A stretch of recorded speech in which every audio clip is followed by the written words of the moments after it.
আসসালামু আলাইকুম প্রিয় দর্শক, অন্য মঞ্চের আলোচনায় আপনাদের সকলকে আমন্ত্রণ জানাচ্ছি। আজ আমাদের সঙ্গে আমন্ত্রিত অতিথি হিসেবে আছেন।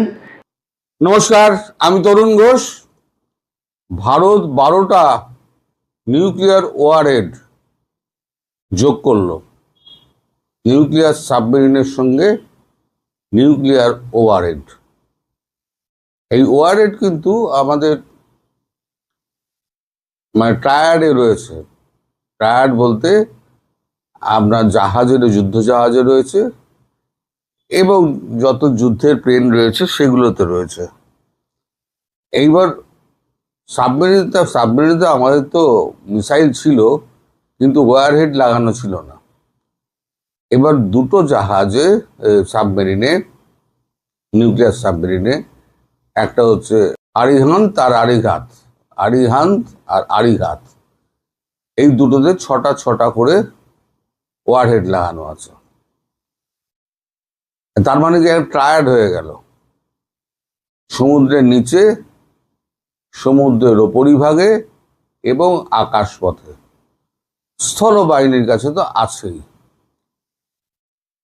এখন এটা কি বিরাট যুদ্ধের পরিকল্পনা? এই প্রশ্নটা উঠেছে। নইলে ওয়ারহেড জোড়া খুব সাধারণ ব্যাপার নয়। আপনাদের মনে থাকতে পারে দিন 20 আগে, 3 সপ্তাহ হবে, দিন 20 আগে আসিম মুনির, পাকিস্তানের আসিম মুনির, তিনি একটা হুঙ্কার দিয়েছিলেন যে দরকার হলে আমরা পরমাণু মারব এবং পূর্ব থেকে পশ্চিম অবধি সর্বত্র মারব। এর মধ্যে বাংলাদেশকেও টেনেছে। এখন দেখুন, এই যে নিউক্লিয়ার ওয়ারহেড লাগানো যে মিসাইল, সে তো আর বাংলাদেশের জন্য নয়। বাংলাদেশে এমনি 4টে মিসাইল মারলেই শেষ হয়ে যাবে, বাংলাদেশে মিসাইল মারবেও না। বাংলাদেশে যা করবে ওই পাকিস্তানের সঙ্গে সঙ্গে বাংলাদেশকে আচ্ছা করে ঠেঙাবে। এটা হচ্ছে ভারতের পরিকল্পনা। কোনো বড় সংঘর্ষে যাবে না, ঠেঙাবে, প্রচুর ঠেঙাবে। তো যাই হোক,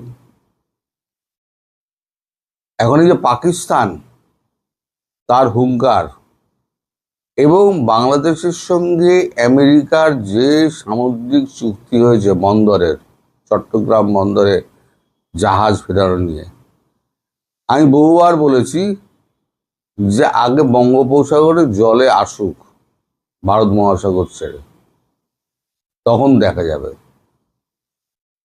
আপনারা আরো মনে থাকতে পারে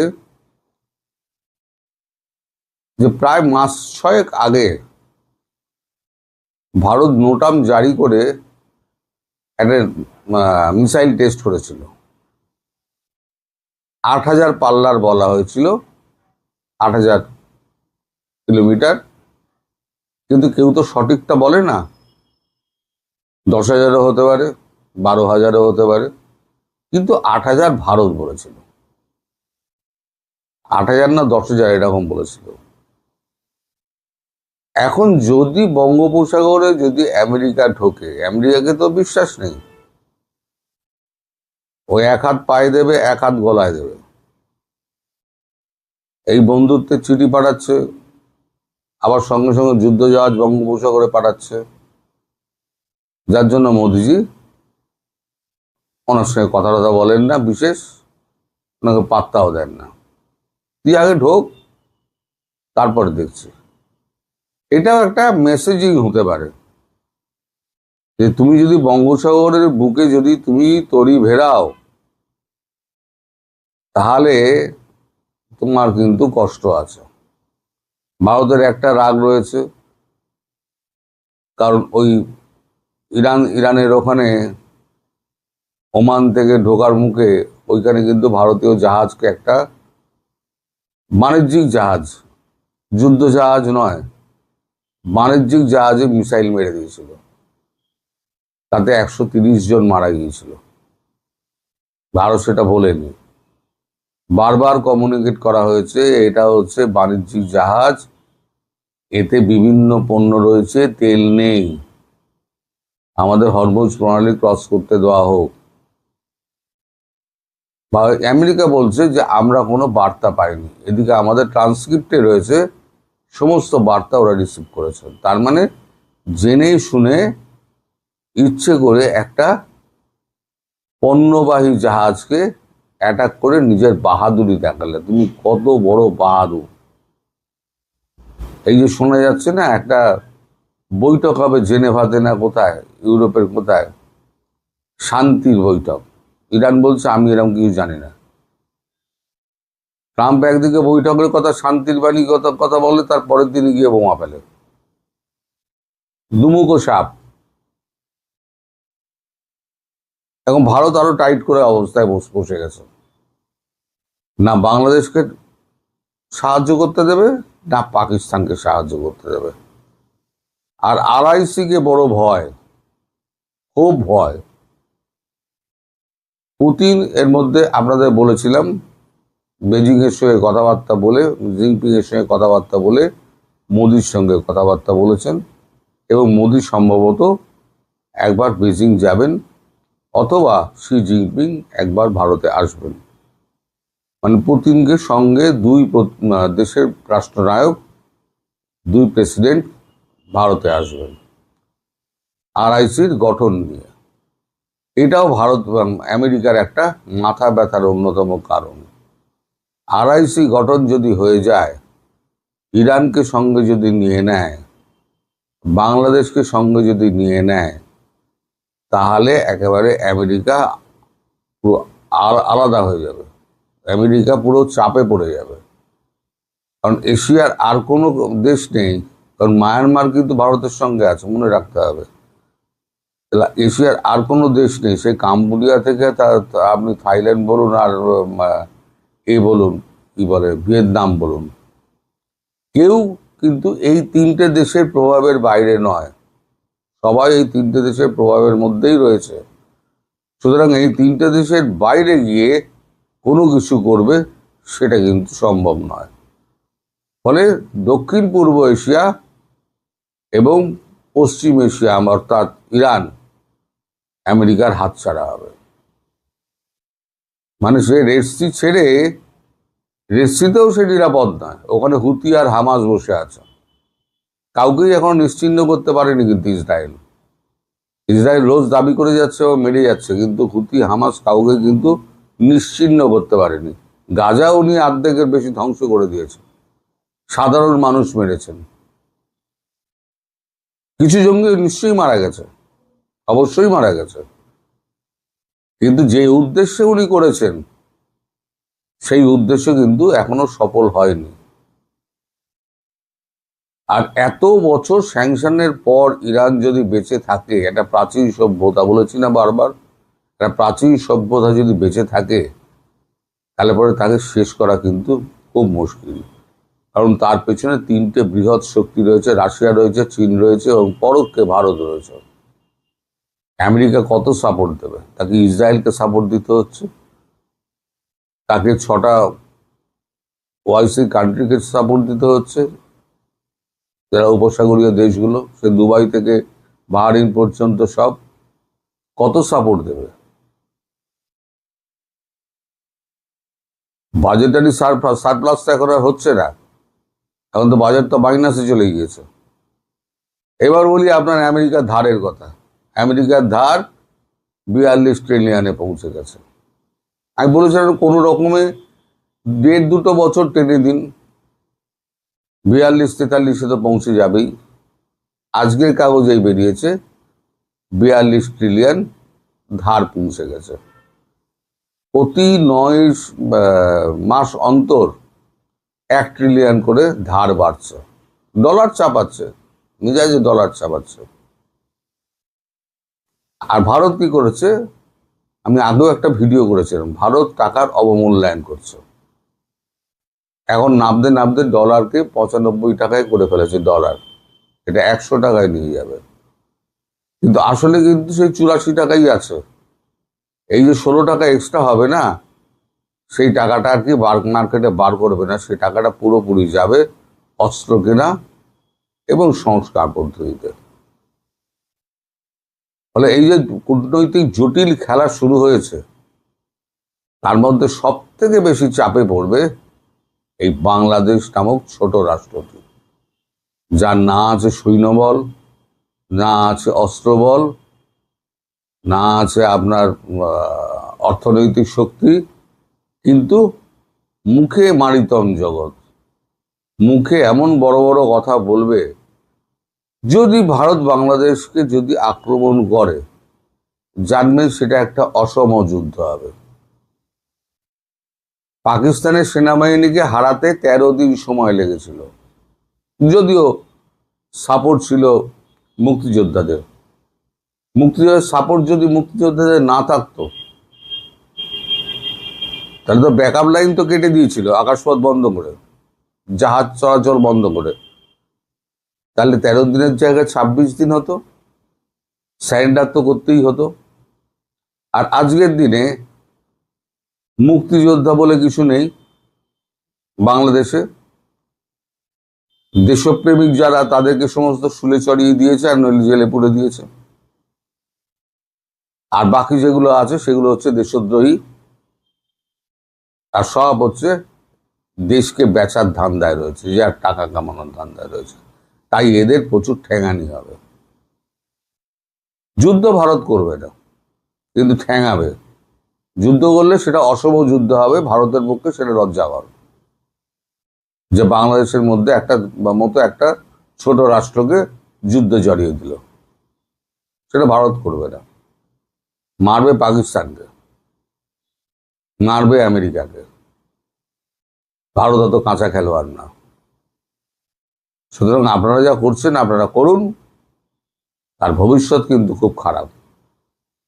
ওই একদিন গুলি চলতো, মানে হুঙ্কার দিয়ে যেতে গুলি চালানোর কথা বললেন কেন? এখন তো চালানোর কথা বলছে। যেদিনকে দুম করে চালিয়ে দেবে না, সেদিনকে দেখবেন দুধদার করে পালাচ্ছে একেবারে। ওই ভারতের চাষিদের ক্ষেত থেকে ফসল তুলে নাচতে নাচতে যাওয়া, 1 টাকাও ধারে কাছে পাওয়া যাবে না। আমি পরিশেষে বলবো, বাংলাদেশ যদি শোধরায় তো শোধরাগ, আর যদি ভালো কথায় শোধরায় না শোধরায়, কারণ মোদিজি একটা কথা কিন্তু অফ সিঁদুরে বলেছিলেন, সিঁদুরের পরে, পায়েলগাঁওয়ের পর, যে ভাষা বোঝে আমি সেই ভাষাতেই তাকে জবাব দেব। এই বাংলাদেশের ক্ষেত্রেও কিন্তু সেটা প্রযোজ্য। বাংলাদেশ যে ভাষা বোঝে, বাংলাদেশকে সেই ভাষাতেই ভারত জবাব দেবে। অনেক চেষ্টা করা হয়েছে, অনেক ভালো করার চেষ্টা করা হয়েছে, কিন্তু কুত্তার লেজ কখনো সিধা হবে না। সবাই ভালো থাকবেন, সুস্থ থাকবেন, সাবধানে থাকবেন। নমস্কার। গত কিছুদিন ধরেই বাংলাদেশ সীমান্তে ভারতীয় সীমান্তরক্ষী বাহিনী একদল মানুষকে বাংলাদেশি নাগরিক বলে বাংলাদেশে পুশ ইন বা ঠেলে দেওয়ার চেষ্টা করছে বলে মূলধারার সংবাদ মাধ্যম যেমন তেমনি সামাজিক যোগাযোগ মাধ্যমে এসব খবর ছড়িয়ে পড়ছে। মানবেতর অবস্থায় একদল নারী, পুরুষ, শিশু, কিশোর দেশের সীমান্ত সংলগ্ন এলাকায় খোলা আকাশের নিচে দিন কাটাচ্ছে। ঝড় হচ্ছে, রোদ হচ্ছে, বৃষ্টি হচ্ছে। ভারত বলছে তারা বাংলাদেশি, বাংলাদেশ বলছে তারা বাংলাদেশি নয়। অবস্থাটা এমন পর্যায়ে চলে যাচ্ছে যে এসব পুশইনের ঘটনায় দুই দেশের সীমান্ত রক্ষীদের মধ্যে উত্তপ্ত বাক্য বিনিময়ে কখনো কখনো গুলির হুমকি পর্যন্ত দেওয়া হচ্ছে। এভাবে চলতে থাকলে পরিস্থিতি যে কোনো সময় আরো উত্তপ্ত হয়ে ওঠাটা অস্বাভাবিক নয়। বাংলাদেশ এবং ভারতে একদল মানুষ দুই দেশের মধ্যে যুদ্ধ বাঁধুক সেই স্বপ্নের আগুনে বহুদিন ধরে ঘি ঢালছে। এবার কি তাদের সেই ভয়ঙ্কর স্বপ্ন সফল হতে যাচ্ছে?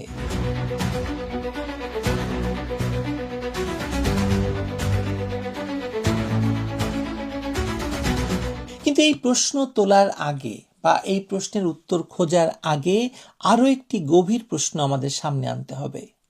এই পুশ ইন কি শুধু একটি সীমান্ত নিরাপত্তার সমস্যা, নাকি এর পেছনে রয়েছে এই যে দুই দেশের সম্পর্কের ধারাবাহিক অবনতির এক বেদনাদায়ক পরিণতি? আমার দৃঢ় বিশ্বাস এটি আসলে দ্বিতীয়টি। এবং এই সম্পর্ক নষ্টের সূচনা হয়েছে 2024 সালের আগস্টে তথাকথিত গণ অভ্যুত্থানের নামে অবৈধ ইউনূস সরকারের ক্ষমতা দখলের মুহূর্ত থেকে। আর সেই সম্পর্ক বিনষ্টের কাফফারা দিচ্ছে আজ সীমান্তে আটকে পড়া সেই ভাগ্যাহত মানুষগুলো, যাদের ভারত বলছে বাংলাদেশি আর বাংলাদেশ বলছে তারা বাংলাদেশি নয়। ঘটনা প্রবাহ একটু পেছন থেকে দেখা যাক। ক্ষমতা দখল করেই অবৈধ ইউনূস সরকার ভারতের সঙ্গে সম্পর্ককে একটি বৈরী অধ্যায়ে নিয়ে গেছে। ইউনূস নিজে আন্তর্জাতিক গণমাধ্যমে ভারতের 7 সিস্টার বা উত্তর পূর্বাঞ্চলীয় রাজ্যগুলোকে নিয়ে এমন উস্কানিমূলক বক্তব্য দিয়েছেন যা কোনো দায়িত্বশীল রাষ্ট্রনায়কের কাছ থেকে প্রত্যাশিত নয়। ইউনূস রাষ্ট্রনায়ক নয়, সুদখোর মহাজন, কিন্তু তারপরেও অবৈধভাবে ক্ষমতা দখলের পর তিনি তো রাষ্ট্রনায়ক সেজে বসেছিলেন। আর তার উপদেষ্টারা, তথাকথিত গণ অভ্যুত্থানের সুবিধাভোগী নব্য রাজনৈতিক নেতৃত্ব, বারবার ভারত আক্রমণ করে 7 সিস্টার দখলের হুমকি দিয়ে জনমানসে ভারত বিরোধী আবেগকে রাজনৈতিক পুঁজি হিসেবে ব্যবহার করেছে। এমনকি একজন রাজনৈতিক নেতা তৈরি করা হয়েছিল যার নাম হাদি, তাকে দিয়ে প্রতিদিন ভারত দখল করানো হতো। সাবেক সেনা কর্মকর্তাদের রাওয়া ক্লাব থেকে বের করে এনে কলকাতা দখল করানোর হুমকি দেওয়া তো আমরা দেখেছি।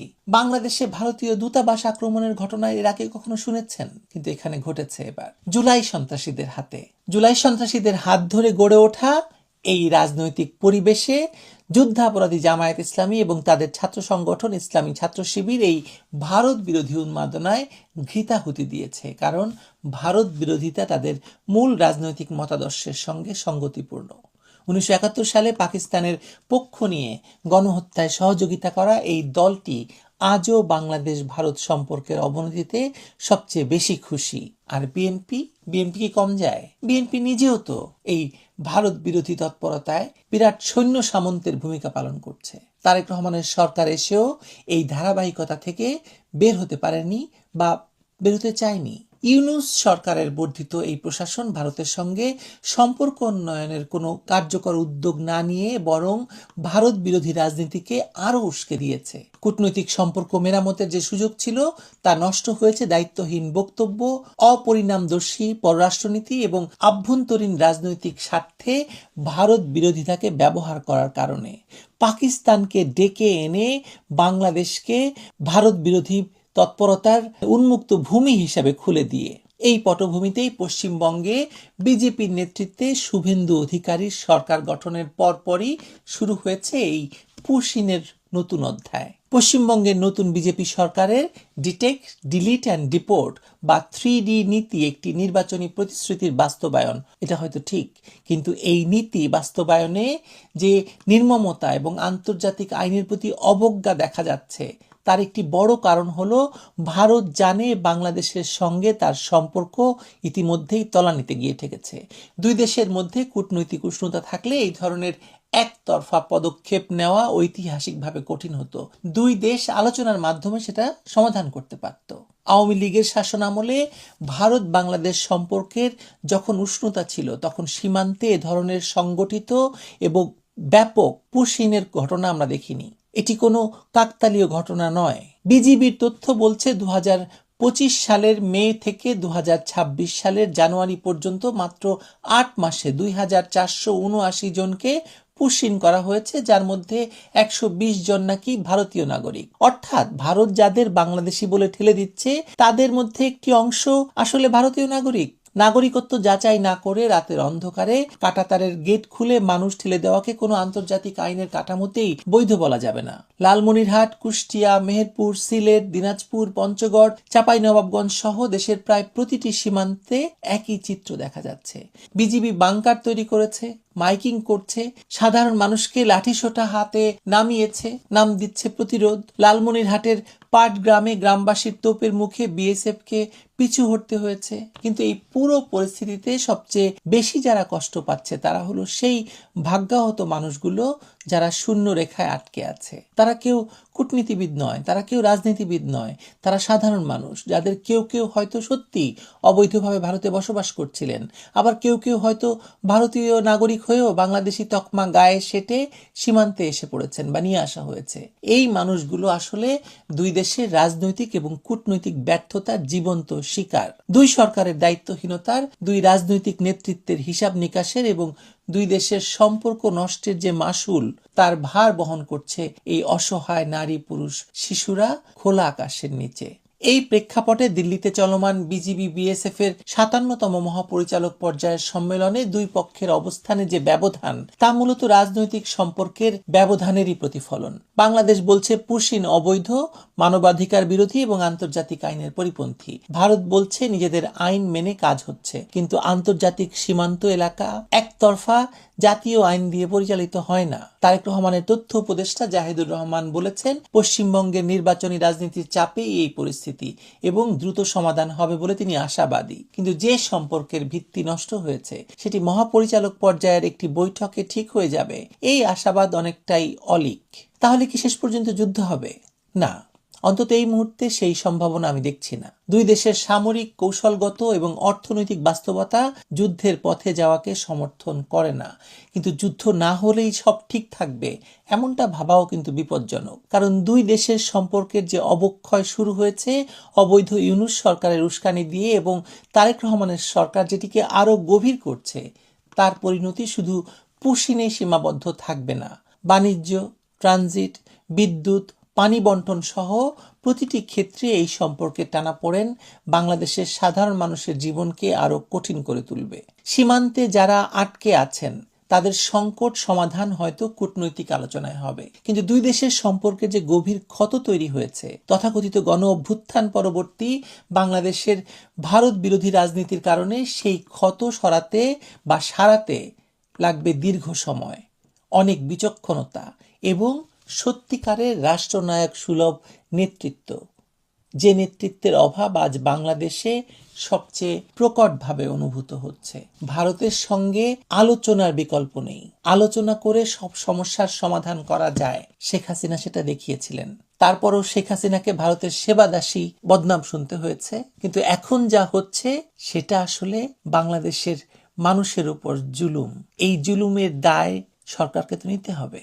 সমস্যার সমাধান করতে না পারলে, সাধারণ নাগরিককে জুলুমের মুখে ঠেলে দিলে তার দায় সরকারেরই, আর কারো নয়।